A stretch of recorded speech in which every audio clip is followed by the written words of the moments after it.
Hello guys, welcome back to my channel law notes academy. आज मैं आपको insurance law के नोट्स दे रही हूँ, जिसमें मैं आपको सबसे पहले इसका डेफिनेशन बताऊंगी, फिर मीनिंग और एसेंशियल एलिमेंट्स जो आपको सामने दिख ही रहे हैं, शो हो रहे हैं। डेफिनेशन के बाद मीनिंग नेक्स्ट पेज पे लिखा हुआ है, वो भी बताऊंगी। ओके फ्रेंड्स, इंश्योरेंस लॉ के नोट्स हैं लॉ के स्टूडेंट्स के लिए। लॉ ऑफ इंश्योरेंस बहुत इंपॉर्टेंट टॉपिक है, बच्चों को समझ में नहीं आता है। इसके सारे नोट्स अवेलेबल हैं मेरे पास, सब रिटर्न नोट्स दूंगी। मेरे चैनल पे नए हो तो अभी सब्सक्राइब करके बेल आइकन प्रेस कर दो, ताकि सारे नोट्स जो भी मैं अपलोड अपने वीडियो पे चैनल पे करती रहूँगी तो आपको नोटिफिकेशन मिलती रहेगी। और वीडियो पसंद आए तो लाइक शेयर और सब्सक्राइब जरूर कीजिएगा, ठीक है। और नोट्स को लिखना हो तो आप लिख सकते हैं। मैं एक एक इंग्लिश के नोट्स को, हर सब्जेक्ट को टॉपिक वाइज आपको हिंदी में ट्रांसलेट करके स्टूडेंट्स को समझाती हूँ। जो मेरे चैनल पे पहले से ही बने हुए हैं उन्हें सब पता है, वो लोग मेरे नोट्स से ही पढ़ते हैं और एग्ज़ाम के हिसाब से, पर्पज़ के हिसाब से ही मैं अपने नोट्स को प्रिपेयर करती हूँ। 10 मार्क्स के अकॉर्डिंग, 20 मार्क्स के अकॉर्डिंग, 4 मार्क्स के अकॉर्डिंग लॉ के स्टूडेंट्स के लिए। तो चलिए बढ़ते हैं अपने टॉपिक की तरफ। Today's topic is definition, meaning and essential elements of insurance law. Insurance के बारे में बता रही हूँ। इंश्योरेंस का डेफिनेशन क्या है? अकॉर्डिंग टू जेबी मैकलिन, ये एक राइटर हैं, ठीक है, ऑथर हैं। इनके अकॉर्डिंग इंश्योरेंस का मतलब होता है, इंश्योरेंस एक ऐसा मेथड है, insurance is a method of spreading over large number of persons a possible financial loss too serious to be conveniently borne by an individual. इसका कहने का मतलब है इनका कि इंश्योरेंस एक ऐसा मेथड है जिसके द्वारा एक लार्ज नंबर ऑफ पीपल्स को, पर्सन्स को, यानी कि बहुत सारे लोगों को हम इस तरह से एक हेल्प, फाइनेंशियल हेल्प प्रोवाइड करते हैं कि उनका जो नुकसान होता है, फाइनेंशियल लॉस जो होता है, बहुत ज़्यादा सीरियस होता है, जिसको कि इंसान कन्वीनियंटली बॉर्न कर सके। एक इंसान कन्वीनियंटली का मतलब है इजीली, जो जिसकी भरपाई की जा सके, ठीक है। अगर जिस व्यक्ति ने इंश्योरेंस ले रखा है, जैसे गाड़ी का, घर का, लाइफ इंश्योरेंस और जो भी इंश्योरेंस, जितने टाइप के भी आजकल, मेडिकल इंश्योरेंस, बहुत सारी पॉलिसीज़ होती हैं, जानते ही होंगे आप सब। तो अगर इंश्योरेंस ले रखा है इंसान ने, जिन जिन लोगों ने, उनको एक तरह का लॉस की भरपाई, अगर उनका नुकसान हो जाता है, गाड़ी का एक्सीडेंट हो गया, घर में आग लग गई, लाइफ को कुछ हो गया, बीमारी हो गई है कोई, ठीक है, कोई भी इस तरह का लॉस हो गया है, तो उसकी भरपाई इजीली की जा सके, उसको इंश्योरेंस कहा जाता है, ठीक है। बीमा कहा जाता है, जिसमें कि इंसान बीमा करवाता है। हिंदी के स्टूडेंट्स के लिए बीमा पॉलिसीज आपने सुनी होंगी। मैं आपको इंश्योरेंस के सारे टाइप्स, आगे सारे मेथड्स, बहुत सारे टॉपिक्स हैं, सब दूंगी आपको। तो देखते रहिए, लिखते रहिए, ठीक है, समझते रहिए। आगे बताती हूँ इसका मीनिंग। देखिए, मीनिंग है इंश्योरेंस का, इसमें कहा जाता है कि risk and uncertainty are incidental to life, यानी कि जो नुकसान, जो रिस्क है लाइफ के लिए, अनसर्टेनिटी मतलब कभी भी कोई भी घटना इंसान के साथ कभी भी लाइफ में हो सकती है, किसी के भी जीवन के अंदर हो सकती है। ये रिस्क जो है, अनसर्टेनिटीज और रिस्क जो है, यानी कि कुछ नहीं पता कब क्या हो जाए, are increasing day by day, बढ़ती जा रही हैं due to increase in fastness of life. मतलब लाइफ जितनी तेजी से भागती जा रही है, उतनी जल्दी ज़्यादा ही लाइफ के साथ दुर्घटनाएं भी बढ़ती जा रही हैं, घटनाएं, दुर्घटनाएं होती रहती हैं। Man may meet any and untimely death, यानी आजकल लोगों की अनटाइमली डेथ, यानी जल्दी से डेथ भी हो रही है, उम्र नहीं होती तब भी डेथ हो जाती है। तो ये घटनाएं दिन ब दिन बढ़ती जा रही हैं। He may suffer from accident, destruction of property, from fire, sea, flood, earthquake and many other causes, यानी कि इंसान का कभी भी कुछ भी हो सकता है। ये सारी घटनाएं आपने सुनी, एक्सीडेंट हो जाए, बाढ़, भूकंप आ जाए, अर्थक्वेक, आग लग जाए कहीं पे, किसी भी तरह का एक्सीडेंट्स होते रहते हैं। कभी कुछ नहीं पता, कहा जा सकता कब किसके साथ क्या हो जाए। Whenever there is uncertainty, there is risk as well as insecurity।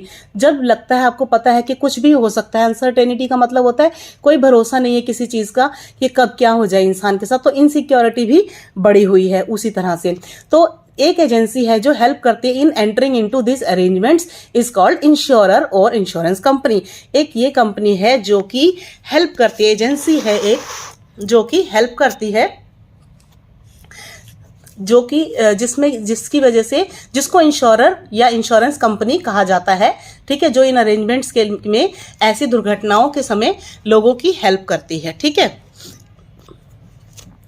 तो the person who gets his life property insured is called insured, यानी कि जो व्यक्ति अपनी प्रॉपर्टी को इंश्योर करवा लेता है वो इंश्योर्ड पर्सन कहलाता है, या एश्योर्ड कहते हैं उसको, ठीक है। जिसने अपनी लाइफ को, प्रॉपर्टी को, अपनी प्रॉपर्टी में मूवेबल और इमूवेबल दोनों प्रॉपर्टीज आ जाती हैं, घर, मकान, दुकान, गाड़ी, कोई भी चीज़ आ जाती है, ठीक है। और लाइफ तो हो गई अपनी जीवन के जीवन बीमा।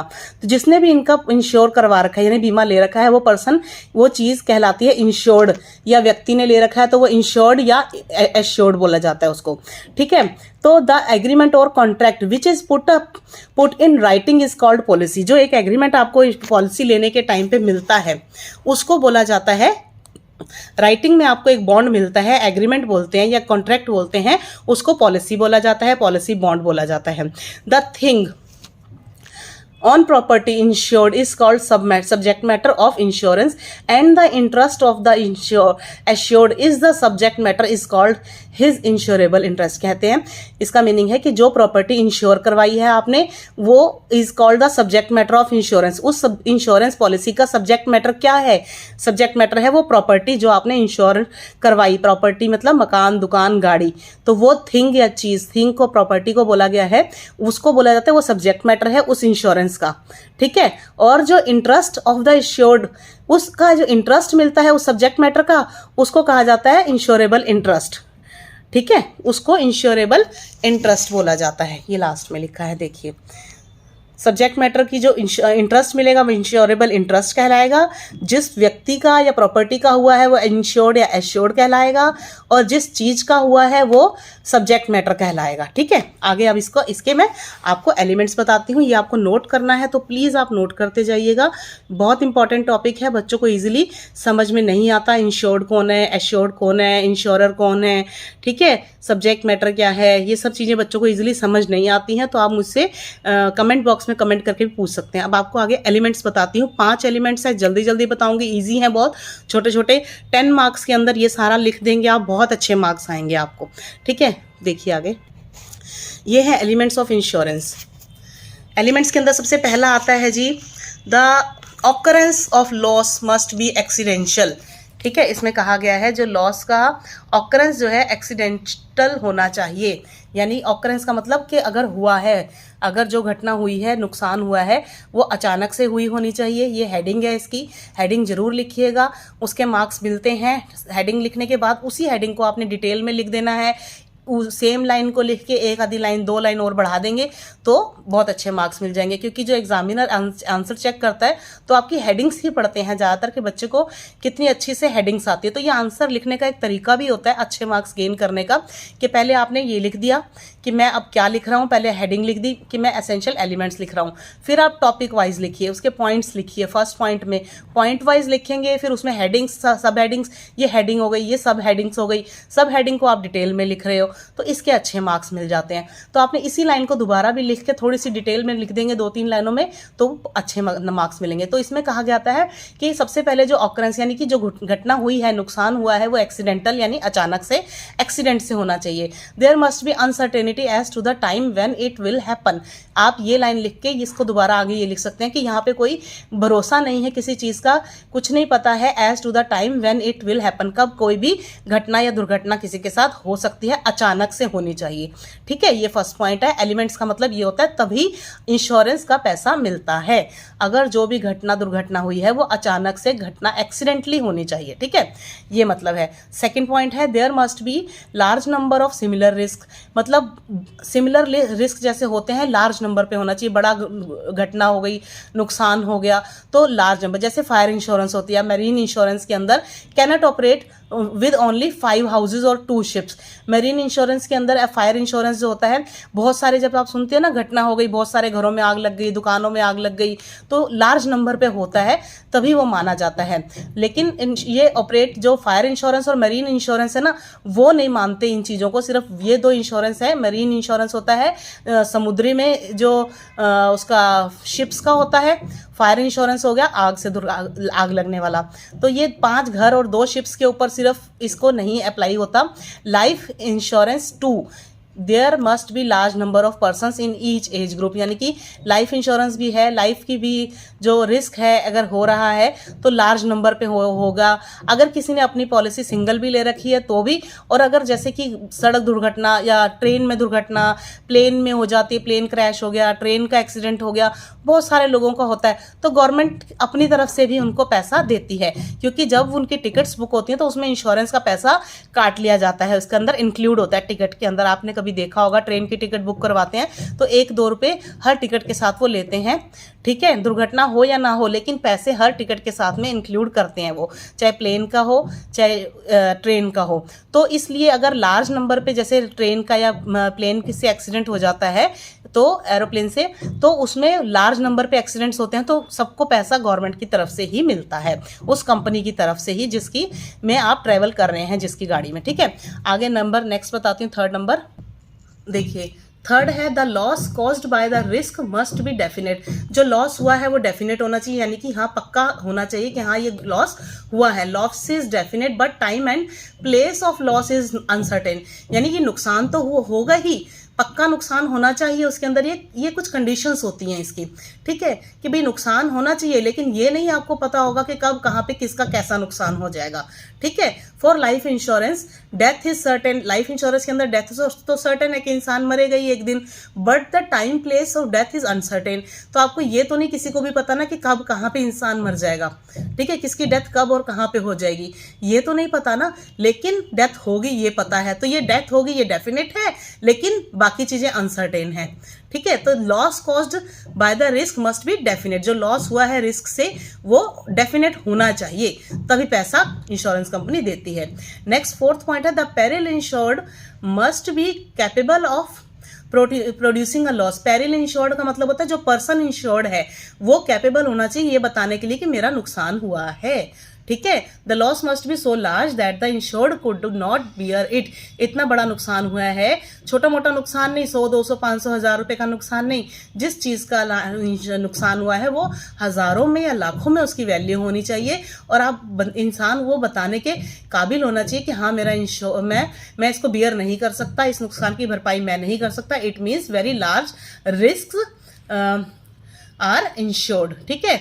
बहुत सारे मतलब लार्ज रिस्क जो होते हैं बड़े नंबर पे बड़ी वैल्यू के ही उनको ही इंश्योर किया जाता है, ठीक है। जैसे गाड़ी की वैल्यू ज़्यादा हो गई, मकान की ज़्यादा हो गई, इंसान अपनी लाइफ की वैल्यू ज़्यादा होती है, ठीक है ना, उस हिसाब से 5 लाख 10 लाख का बीमा तो मोस्टली लोग लाइफ इंश्योरेंस पॉलिसी लेते ही हैं।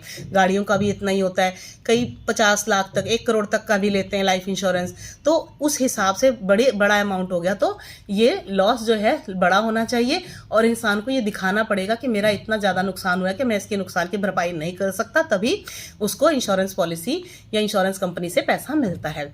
लास्ट पॉइंट है the cost of insured must be with in reach, यानी कि जो कॉस्ट है इंश्योर्ड की वो रीच में होनी चाहिए, यानी कि भरपाई होने के लायक होना चाहिए। To make insurance more attractive the premium has to be far less the face value of the policy, यानी कि जो इंश्योरेंस पॉलिसी आपने ले रखी है प्रीमियम जो है उसका बहुत कम होना चाहिए, कम होता है फेस वैल्यू से जो पॉलिसी की है। यानी कि आपने अगर 2 लाख की इंश्योरेंस पॉलिसी ली है तो उसका कम से कम 1 साल का जो है कम से कम 2000 4000 जिस हिसाब से भी उसकी एज और ईयर्स के अकॉर्डिंग होता है कि आपकी क्या एज पे आपने पॉलिसी ली थी और कितने साल के लिए ली थी, ईयर्स के लिए ली थी, उस हिसाब से इंश्योरेंस का प्रीमियम जो है फिक्स होता है, ठीक है। हर पॉलिसी का, हर व्यक्ति का, हर चीज़ का अलग अलग प्रीमियम होता है।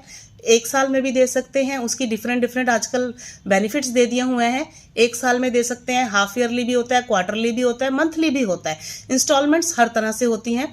तो उस हिसाब से फेस वैल्यू के हिसाब से प्रीमियम कम होना चाहिए, उस हिसाब से होना चाहिए कि आप विद इन रीच हो, ठीक है, समझ में आ गया। कॉस्ट ऑफ इंश्योर्ड जो है, इंश्योर्ड की कॉस्ट जो है उस हिसाब से विद इन रीच होनी चाहिए, मतलब पहुंच में होनी चाहिए कि आराम से भरपाई की जा सके उसकी। तो ये थे इसके एलिमेंट्स, ये मैंने आपको मीनिंग बताया, इससे पहले मैंने आपको डेफिनेशन भी बता दी, ठीक है। तो ये एलिमेंट्स, मीनिंग और डेफिनेशन अगर आपको पसंद आए हो, समझ में आए हो तो लाइक शेयर और सब्सक्राइब जरूर कीजिएगा।